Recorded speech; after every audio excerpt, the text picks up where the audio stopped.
Hello and welcome back to Dragon Quest Wall Tutorials. I am GCZ, and in this video we're going to do a weapon breakdown of the latest weapon. So that is going to be right over here on this character. So the latest weapon is going to be the Banner of the White Hero. So this particular weapon here. So I was able to get this weapon after completing the special 1000 and 2000 purchase gem 10 touch draws, and this weapon does have its uses in field battles, especially for Journeys of Awakening. So definitely, when I do go over the 6th anniversary Journey of Awakening, you will actually see this weapon being used. It's actually quite versatile. So I want to go ahead and break this particular weapon down. So over here for its attack power, it's going to actually be at 186. Then for the stats of this particular weapon, as you go up to level 50, level 1, you're actually going to have 3 different abilities. So plus 5 to your attack power if this is equipped on a god hand, plus 5 to your defense if this is equipped on a guardian, and then you actually get plus 5% dual wield weapon and physical technique skill damage if this is going to be dual wielded. So the only character that can do that is going to be a demon type character. Then over here at level 33, you're going to get plus 5% damage to beasts, level 36 plus 5% damage to demons, and at level 40, you're going to get plus 12 to attack power if you have expertise with this particular weapon. So I want to actually go over this particular weapon and its abilities, so you'll actually see some very unique things. Some things that are similar to past weapons, but also going to be unique to this weapon.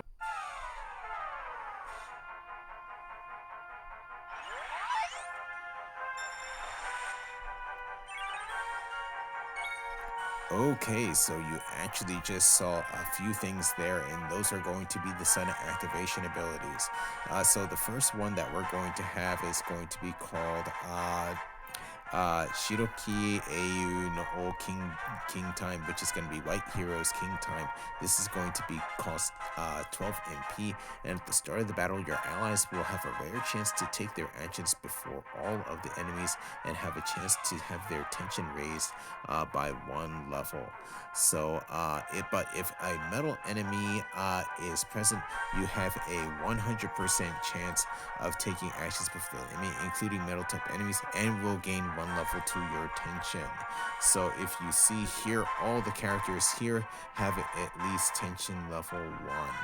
But you're going to see the 2 characters on the right actually have increased tension levels, but that's actually going to be the second set of activation ability, which is going to be Warini Suzuki, which is going to be Follow Me.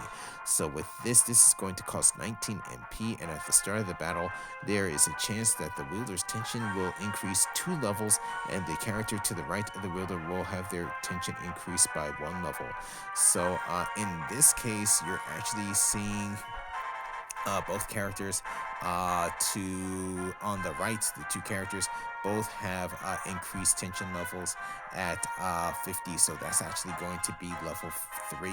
So the reason why the character on the right has level 3 is actually it also has a sudden activation ability that increases its tension level as well, which is why it's going to be the same as the character wielding this particular weapon. But besides that, I want to actually go over the abilities of this particular weapon. So here with the first ability I want to go over is going to be right over, let's see, right over here. So this is going to be Metaru Chokaishi no Kamae, which is going to be Metal Super Critical Hit Stance. This is going to cost 15% of your max MP, and with this, with some exceptions, taking damage by the wielder is half until the next turn, and or damage taken by the wielder is half until the next turn, and the damage that the wielder performs for their next action will be super crit damage. This can only be used twice during battle, so this is actually going to be the same ability as the Metal King Greatsword. So going to go ahead and use that here.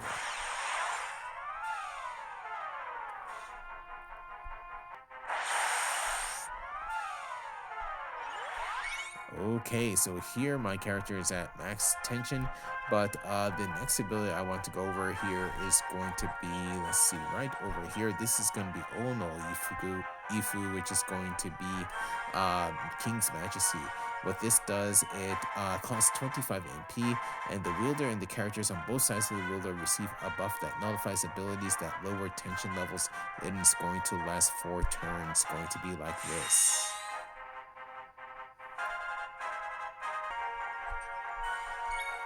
So the next ability of this weapon is going to be found right over, let's see, going to be found right over here. This is going to be Hagun no Hata, which is going to be Flag of the Champion's Army. This is going to cost 50 MP, and what it does 800% damage, or up to 1500% depending on allies' tension level. Does Bagi and Gira weapon damage to one enemy with a chance of lowering their tension level by 1 to 2 levels. So going to be like this.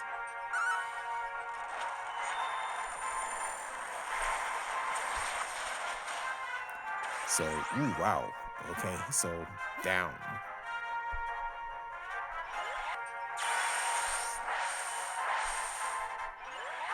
Okay, so here what I'm going to do is going to do the final ability, which is going to be found right over here. This is going to be Glorious Flag. So with Glorious Flag, it's going to cost 60 MP. This does 710% metal ordained weapon damage to all enemies, plus 99 damage to metal type enemies.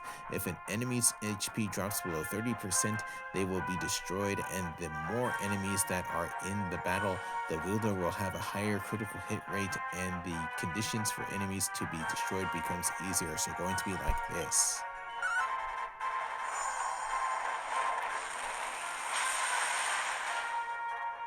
So one hit kill.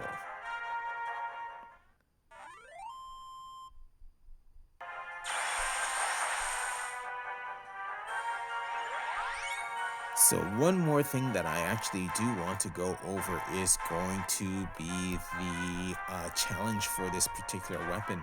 So this challenge is going to be called Kibo no Hata no Moto, which is going to be Under the Flag of Hope. This isn't going to cost any MP, but what it does is during the battle, when the wielder does a critical hit, the wielder will recover a certain amount of MP, and the ally with the lowest tension level will have their tension raised by 1 level.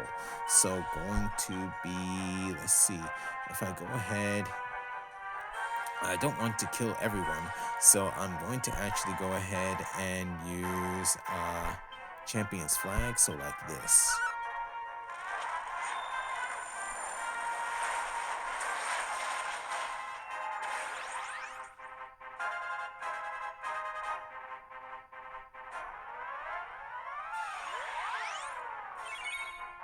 Okay, so you saw there that the tension level was raised for this character over here, my High Priest, and then at the very end, you saw that my demon actually recovered 60 MP.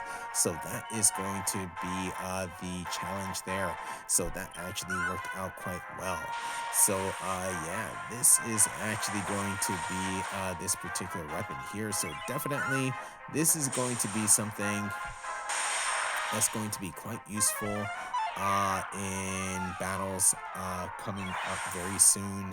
I will make videos on, so especially what I'm referring to is going to be Journeys of Awakening. Okay, so that was this particular weapon. So that's going to be the banner of the white hero. So yeah, this weapon is actually going to be quite useful in battle. So definitely looking forward to how this is going to be, especially up against future boss battles. But now I actually want to go and give it a score. So here, starting with the sudden activation abilities, I'm going to give this a 5. So while the 2 sudden activation abilities are different, they both have an effect on the tension level of the wielder and those around the wielder. So White Hero's King Time is just like King Time from the Metal King Sword and the Metal King Great Sword, except that it actually provides an increase to the tension level of the party, which will enable them to gain special perks related to their class traits with when they reach their max tension. But not only that, the Follow Me sudden activation ability also provides an increase to the tension level of the wielder and the character to the right of the wielder, which when combined with the other sudden activation ability, this wielder can have close to max tension at the start of the battle. Then besides that, in terms of field battles, you saw how well this actually worked in a field battle. So with Glorious Flag ability, you're able to do both merit and Dane damage to enemies on the field, and the enemies will be weak to at least one of these attributes. So when equipped on a demon special class and dual wielding, this makes clearing field mobs much easier. Not only that, in the special Journey of Awakening for the 6th anniversary event, this weapon becomes quite useful since it can be used against both day and nighttime enemies, so that's going to be a very good perk there. Then in terms of metal enemies, not much to say here in terms of that it actually does work.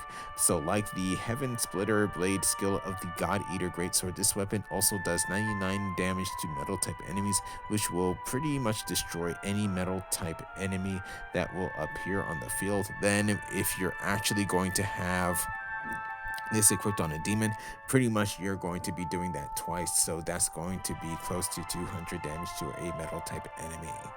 Then in terms of boss battles, while I haven't had chances to this in a boss battle, again, like this, like the God Eater Greatsword, this weapon is going to have the potential to do up to 1500% damage to the enemies with the Flag of the Champion's army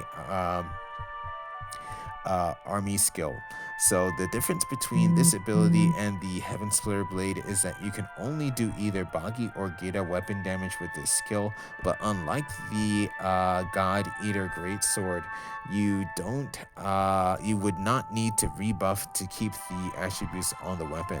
Not only that, this ability will also lower the tension level of the enemy, which is of course a plus. So if the boss you are fighting is weak to Bagi or Geta attributes, then this is going to be your weapon. But if you're fighting a boss battle with multiple enemies that are weak to merit and Dane attributes, then this weapon will work out as well. In terms of future use, I'm going to give it a 5. So with the abilities of this weapon having multiple attributes, being able to defeat metal enemies, and also having a king time, it will be a weapon that I will be using for a long time in field and in boss battles. Since I still do use the Metal King Greatsword, I will have double the opportunity to get king time in battle.